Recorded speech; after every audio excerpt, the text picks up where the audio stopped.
नमस्ते। आज हम भारत के शहरों में रोजगार के जो हालात हैं उन पर एक नज़र डालने वाले हैं। हाँ। हमारे पास कुछ ताज़ा आंकड़े हैं तो उन पर गौर करेंगे। हाँ, बिल्कुल। ये आंकड़े एनएसओ मतलब राष्ट्रीय संख्याकी कार्यालय से हैं, ओके। जो भारत सरकार के लिए आंकड़े जमा करती हैं। और ये जो आंकड़े हैं, ये उनके पीएलएफएस मतलब पीरियोडिक लेबर फोर्स सर्वे। हाँ, पीएलएफएस। हाँ, उसके अक्टूबर से दिसंबर 2023 वाले तिमाही बुलेटिन से हैं।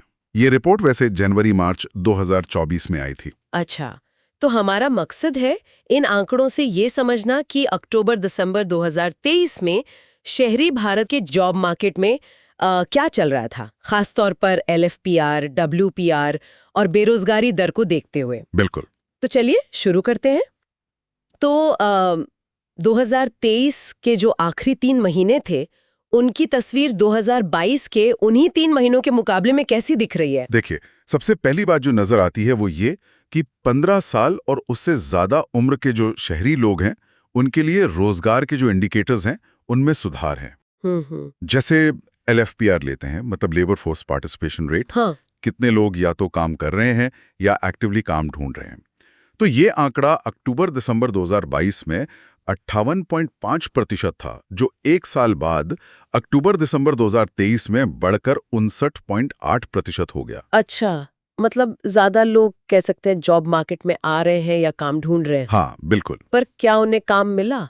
वर्कर पॉपुलेशन रेशियो डब्ल्यूपीआर का क्या हाल है? हाँ, वो भी उसमें भी अच्छी बढ़त दिखी। हम्म। डब्ल्यूपीआर ये बताता है कि कुल आबादी में से कितनों के पास असल में काम है। राइट। तो शहरी इलाकों के लिए ये 2022 की आखिरी तिमाही में 54.9% था और 2023 की आखिरी तिमाही में ये 56.2% हो गया। ओके। तो इससे ये अंदाजा लगता है कि जैसे जैसे लोग लेबर फोर्स में आ रहे थे, राइट। नौकरियां भी लगभग उतनी ही तेजी से या शायद थोड़ी और तेजी से पैदा हो रही थी। और सबसे अहम आंकड़ा बेरोजगारी दर यूआर, उसका क्या हुआ? उसमें कमी आई है और ये अच्छी खबर है। हाँ। 15 साल और उससे ज्यादा उम्र के लोगों के लिए शहरी बेरोजगारी दर अक्टूबर-दिसंबर 2022 में 7.2% थी, जो अक्टूबर-दिसंबर 2023 में घटकर 6.5% रह गई। घटकर 6.5%। ठीक है, अब आते हैं उस हिस्से पर जो मुझे काफी दिलचस्प लगा। आंकड़े, खास तौर पर शहरी महिलाओं की स्थिति पर रोशनी डालते हैं। वहां क्या देखने को मिला? बिल्कुल बिल्कुल। शहरी महिलाओं के मामले में सुधार काफी नोट करने लायक है। उनकी एलएफपीआर मतलब काम करने या काम ढूंढने वाली महिलाओं का प्रतिशत, हाँ हाँ। वो एक साल में 22.3% से बढ़कर सीधा 25.0% हो गया। 25%, ये तो काफी बड़ा जंप है। हाँ, काफी बड़ा है। मतलब शहरी महिलाओं की भागीदारी बहुत बड़ी है। और क्या उन्हें रोजगार भी मिला? मतलब डब्ल्यूपीआर कैसा रहा उनका? हाँ, बिल्कुल। उनका डब्ल्यूपीआर भी 20.7% से बढ़कर 23.4% हो गया। अच्छा। यानी काम करने वाली महिलाओं का अनुपात भी असल में बढ़ा है। तो फिर उनकी बेरोजगारी दर, उसमें भी कमी आई होगी? जी हाँ, उसमें भी कमी आई।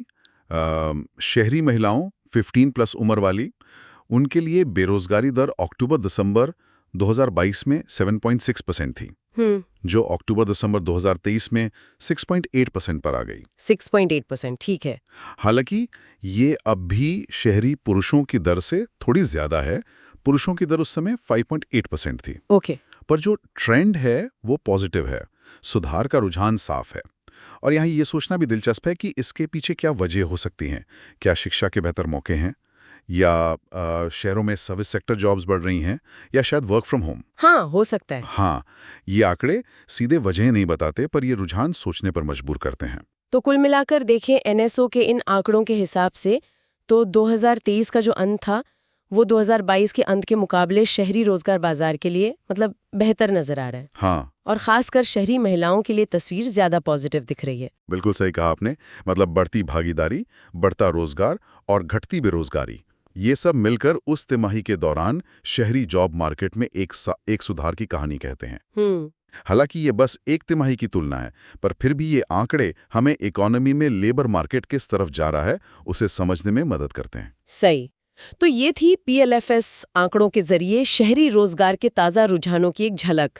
मुख्य बात यही निकली कि 2022 की तुलना में 2023 के अंत में लगभग हर पैमाने पर सुधार दिखा और शहरी महिलाओं की भागीदारी और रोजगार में बढ़ोतरी खास तौर पर ध्यान देने वाली है। बिल्कुल।